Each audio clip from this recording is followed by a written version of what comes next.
Hello दोस्तों, कैसे हैं आप सभी लोग। स्वागत है आपको एक नई वीडियो में। और आज हम लोग बैठे हुए हैं 2 जुलाई में। और जैसा कि आपको पता है कि हमारे सामने दो मेजर नोटिफिकेशन आ चुके हैं। सबसे पहला एसबीआई पीओ और दूसरा आईबीपीएस पीओ का।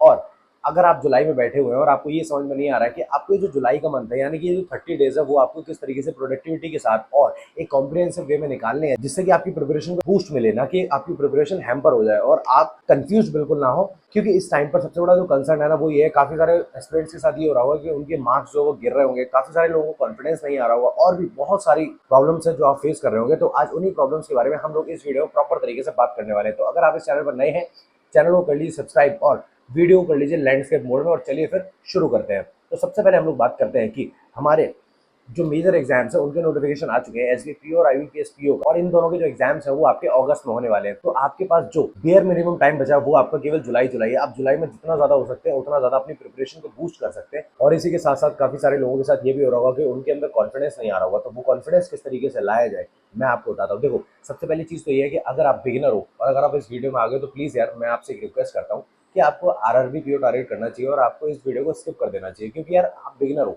और अभी आप स्टार्ट कर रहे हो, तो आपको इस वीडियो में देखने का कोई मतलब नहीं है। यहाँ पर केवल उनके बारे में बात हो रही है जो एक्चुअली रिपीटर्स हैं और जो लोग जनवरी से तैयारी कर रहे हैं, जिनकी एक अच्छी खासी तैयारी हो चुकी है और जो लोग एक अच्छे पॉइंट पर बैठे हुए हैं। बस प्रॉब्लम ये है कि उनके जो मार्क्स है वो 45 से 50 के बीच में फंसे हुए हैं और उससे ऊपर मार्क्स जा ही नहीं रहे। और जब से नोटिफिकेशन आया तब से क्या हुआ, एकदम से माइंड जो है वो थोड़ा थोड़ा पैनिक कर गया और उनके मार्क्स डिक्रीज होने लगे हैं। तो इसके बारे में बताने से पहले सबसे पहले मैं आपको बता देता हूँ कि मैं ऑलमोस्ट आपके ही जगह बैठा हूँ, जहाँ पे आप बैठे वहीं पे मैं बैठा हूँ। हो सकता है कि आपसे और नीचे बैठा हूँ। उसका सबसे बड़ा रीजन ये है कि अभी मेरी फैमिली में एक बहुत बड़ा फंक्शन था।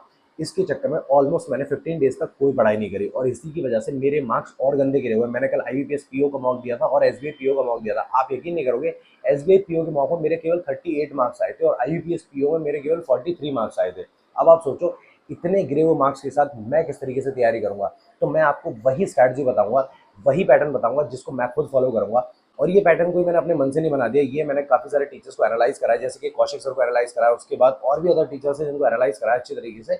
उसके बाद मैंने ये पैटर्न निकाला है कि भाई, इस पैटर्न के थ्रू अगर हम चलते हैं तो ये जो हमारा पूरा मंथ जाने वाला है, ये मंथ हमारे लिए सक्सेस मंथ साबित हो सकता है। तो आज हम लोग बात करेंगे जुलाई मंथ की स्ट्रैटेजी कि हमें जुलाई मंथ को किस तरीके से यूटिलाइज करना चाहिए। तो इस वीडियो में मैं इस बारे में बिल्कुल बात नहीं करने वाला कि भाई आपको किस तरीके से वीडियो लेक्चर देखना चाहिए या फिर क्या करना चाहिए। मैं आपको केवल इतना बताने वाला हूँ कि एक्चुअली आपको ये जुलाई मंथ यूटिलाइज कैसे करना है। तो देखो, सबसे पहली चीज ये है कि आपको आज ही अपना फुल लेंथ मॉक देना चाहिए एसबीआई पीओ का और आईबीपीएस पीओ का। जिसके बाद आपको ये चेक करना चाहिए कि दोनों में मार्क्स आपके आ कितने रहे।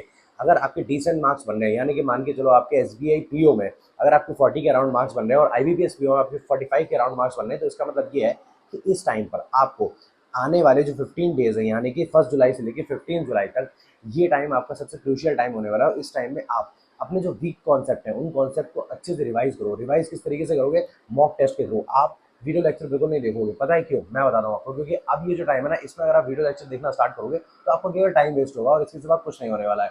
इसी के साथ आपको क्या करना है, आपको देना मॉक टेस्ट। और मॉक टेस्ट में भी आपको केवल सेक्शनल मॉक टेस्ट देना है। अब मैं आपको सेक्शनल मॉक का सजेशन क्यों दे रहा हूँ? क्योंकि क्या होता है ना कि हमें कभी कभी जब हम फुल लेंथ मॉक देते हैं तो हमें ये पता नहीं चलता कि हमारा कौन सा सब्जेक्ट वीक है और हमें किस सब्जेक्ट में ज्यादा काम करने की जरूरत है। लेकिन अगर आप back to back sectional mock देते हो तो आपको ये रियलाइज होता है कि यार, एक्चुअली ये सब्जेक्ट तो मेरा स्ट्रॉन्ग है, इसमें तो मैं इतने इनफ मार्क्स लेके आ रहा हूँ, मेरे को इस सब्जेक्ट में थोड़ा सा काम करने की जरूरत है। एक चीज हमेशा याद रखना, कभी भी आपको कोई भी सब्जेक्ट रिजिड होकर नहीं करना है कि भाई मेरे को इसमें इतना करना ही करना है। नहीं, जितना आपसे हो रहा है अच्छी बात है, बस उसको थोड़ा सा पुश करो। ये मत सोचो कि यार मेरे को ये तो करना ही पड़ेगा। अगर आप ये सोचते हो तो क्या होगा कि बाकी जो और सब्जेक्ट्स हैं वो भी हैम्पर हो जाएंगे। इस चीज का आपको विशेष ध्यान रखना। अब इसी के साथ अगर सेक्शनल वॉक की बात करी ली है तो मैं आपको बताता हूँ कि स्मार्ट कीड़ा पर अभी एक ऑफर चल रहा है, ड्रीम टू सिलेक्शन। और ये ऑफर आपका 3 जुलाई को रात के 12 बजे एक्सपायर हो जाएगा। तो इस ऑफर में आप स्मार्ट कीड़ा की कोई भी मॉक टेस्ट या फिर कोई भी बैचेस जो है उनको परचेज कर सकते हैं। इसके लिए आपको सिंपल सा एक काम करना होगा। स्क्रीन पर ये कूपन कोड दिख रहा है FEST25, इसको लगाते ही आपको 25% का डिस्काउंट मिल जाएगा। और फटाफट से इस ऑफर को ग्रैब कर लो और अपनी प्रिपरेशन को सिलेक्शन तक लेके जाओ। अब हम लोग बात करते हैं सेक्शनल मॉक की। मैं आपको बता रहा था कि अगर आपके अभी मार्क्स जो मैंने पैरामीटर बताया, अगर उस पैरामीटर में फिट बैठ रहे हैं तो आपको इस टाइम पे सेक्शनल मॉक देने की सबसे ज्यादा जरूरत है। और दिन जो है ना, आपका दिन किस तरीके से निकलना चाहिए, मतलब कि पूरी जुलाई किस तरीके से निकलनी चाहिए। देखो, सबसे पहली चीज तो ये है कि आप अपनी करंट अफेयर्स और एडिटोरियल, दो जो चीजें है ना, इनको आप बिल्कुल स्किप मत करना। वोकैबुलरी को बिल्कुल स्किप करना ही मत। इन दोनों का आप एक स्लॉट बनाओ कि मेरे को इतने टाइम में ये करना ही करना है। उसके बाद फिर आपको पूरा दिन निकलना चाहिए सेक्शनल मॉक में। जब आप एक सेक्शनल मॉक देते हो, मान लो आपने पॉइंट्स का सेक्शनल मॉक दिया, और आपको समझ आ गया कि भाई अभी मेरा डेटा इंटरप्रिटेशन इतना अच्छा नहीं है, तो आपको सिंपल सा एक काम करना है कि आपको किसी भी टीचर की एक मैराथन टाइप की वीडियो उठानी है जो ऑलमोस्ट 3 से 3.5 घंटे की हो, जिसमें पूरा डीआई कवर हो जाए। ठीक है, उस वीडियो को उठाओ, उस वीडियो को पूरा एक बार में देख डालो और उसके बाद मल्टीपल क्वेश्चंस को सॉल्व करो। इसके सिवा और कोई रास्ता नहीं है। अगर आप ये सोच के बैठोगे कि अगर आप किसी टीचर का बैच लेते हो, उसमें आप 15-16 जो डीआई की क्लासेस अगर उनको करने बैठते हो, तो आपको बहुत ज़्यादा टाइम वेस्ट होने वाला है और उससे कुछ आउटपुट नहीं निकलेगा। इसलिए मैं आपको सिंपल सी चीज़ बोल रहा हूँ कि आप प्रॉपर कहीं से भी एक मैराथन टाइप की वीडियो उठाओ, उसको कंप्लीट करो बस। उसके सिवा ज़्यादा टेंशन मत लो। इसी के साथ अगर हम रीजनिंग की बात करते हैं, तो रीजनिंग में भी मैं आपको बताता हूँ कि रीजनिंग में जब आप सेक्शनल मॉक दोगे और सेक्शनल मॉक देने के बाद फिर आप उसको एनालाइज करो। सेक्शनल मॉक का एक फायदा होता है, सेक्शनल मॉक जो होता है ना, वो आपका एनालाइज हो जाता है ज़्यादा से ज़्यादा 20 से 25 मिनट में, बस इतने में हो जाता है। लेकिन फुल लेंथ जो मॉक होता है उसको एनालाइज करने में भी समय लगता है। इसीलिए मैं आपको बोल रहा हूँ कि ये जो स्टार्टिंग के 15 दिन है, इसमें प्रॉपर आप सेक्शनल मॉक दो अच्छे से। उसके बाद जब 15 डेज कंप्लीट हो जाए, उसके बाद फिर धीरे धीरे फुल लेंथ मॉक पे शिफ्ट हो जाओ, क्योंकि फिर आगे वाले जो डेज हैं वो आपको रियल एग्जाम भी देना है, तो इसलिए फुल लेंथ मॉक तो देना ही पड़ेगा। उसके बाद आप फुल लेंथ मॉक पे डिपेंड हो जाओ। और मैं आपको एक चीज़ बता दे रहा हूँ कि मैंने जो गलतियां करी, प्लीज़ आप वो गलतियां मत करना। मैंने जो पिछले साल जितनी भी गलतियां करी थी, उन गलतियों को सीख कर ही मैं आपको बता रहा हूँ कि प्लीज़ प्लीज़ ज़्यादा से ज़्यादा मॉक दो, ज़्यादा से ज़्यादा मॉक को एनालाइज करो, वीडियो लेक्चर्स को कम से कम कर दो। कोई चीज़ अगर नहीं आती कोई दिक्कत नहीं है, मैं आपको बताता हूँ। काफ़ी सारे लोग इस बात में परेशान होते हैं कि क्वांट्स में मेरी अर्थमेटिक कंप्लीट नहीं हुई है। भाई कोई दिक्कत नहीं है, तुम स्पीड मैथ, डीआई और अर्थमेटिक के जितने टॉपिक्स तुम्हारे हो गए, प्लीज़ उन पे अच्छे से मॉक टेस्ट दो। तुम क्या करते हो, तुम सोचते हो एक बार मेरा सिलेबस कंप्लीट हो जाएगा, उसके बाद मैं मॉक टेस्ट दूंगा, और उसी के चक्कर में तुम फेल हो जाते हो। सब फेल होते हैं भाई, मैं फेल हुआ हूँ पिछली बार, मुझे अच्छे से पता है। इसीलिए मैं तुम्हें बोल रहा हूँ, जितने टॉपिक्स कंप्लीट हो गए उनके ज़्यादा से ज़्यादा मॉक टेस्ट दो, ज़्यादा से ज़्यादा एनालाइज करो। इसी से तुम्हारा काम हो जाएगा, इससे ज़्यादा और कुछ करने की जरूरत नहीं है।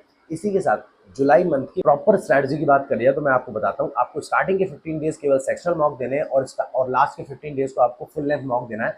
ज़्यादा से ज़्यादा मॉक दो, मॉक को एनालाइज करो। उसके बाद जो आपके वीक पॉइंट्स हैं उनकी वीडियो लेक्चर्स देखो, बस इसके सिवा और कुछ मत करो।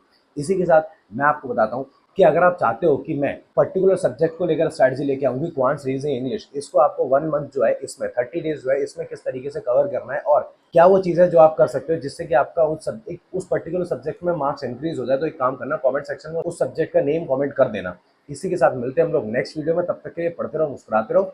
हर हर महादेव। और एक और चीज़, स्मार्ट कीड़ा पर जो अभी ड्रीम टू सिलेक्शन ऑफर चल रहा है, उसको फटाफट से ग्रैब कर लो। फेस्ट 25 उसका कोड है, फटाफट से लगाओ और मॉक टेस्ट परचेज कर लो, क्योंकि मॉक टेस्ट के बिना तो कुछ होने वाला है ही नहीं।